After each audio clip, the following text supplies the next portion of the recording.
In addition to text fields, checkboxes, selection menus, and other form elements, an HTML form usually contains different types of buttons.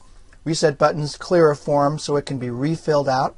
Submit buttons allow the user to submit the filled-in form to the server or to an email address for processing. Your forms will generally contain at least one form submit button, so the form can be sent. Authors can create three types of buttons then.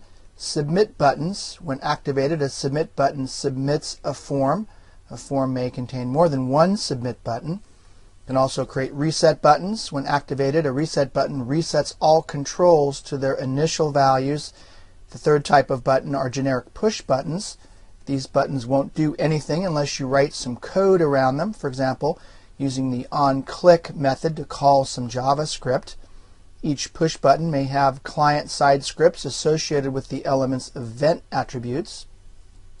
When an event occurs, such as the user pressing the button or releasing the button, the associated script will be triggered. Authors would then specify the scripting language of a push button script through a default script declaration using a meta element. Let's review first the send or submit button, as I have here in the form_basic.html file in the work files folder. These buttons usually send the form data to the script that was specified in the action attribute of the form tag.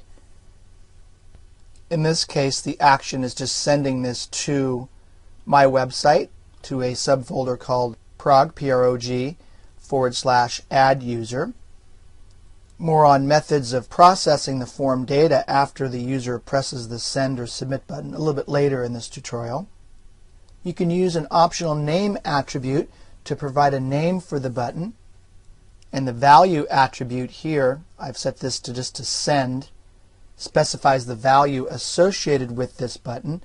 This value will also be the text label that appears on the button. Notice that that value, send, equals the name of the button right there. So if we change this to submit, like so, the button label also changes. Let's go ahead and add a capital S on that submit, like so. The submit button behaves a bit like a checkbox in that the button's value itself is sent as a form field named after the button's name. So if your button was called send form and had a value of send now, then the form field send form having a value send now would be sent to the server along with the rest of the submitted form data. Next is the reset button. The reset button is used to reset the contents of the form to their original values. This means that each form field will change back to the value it had when the form loaded. This will either be null or empty, or the default value set with the value attribute. If we look at our form here, notice that I've partially filled out the form. If I click on the reset button, all the form elements go back to their original values. Notice that the last name, the original value was last name here. And the reason for that is that this form field has an initial value equal to last name here. As with the submit button, if you assign a value to the reset button, put that in quotation marks, then that will be the name on the button. Notice that this has been renamed from reset to redo based on my value setting there. Let's now move on to the next movie and review image buttons and general form buttons.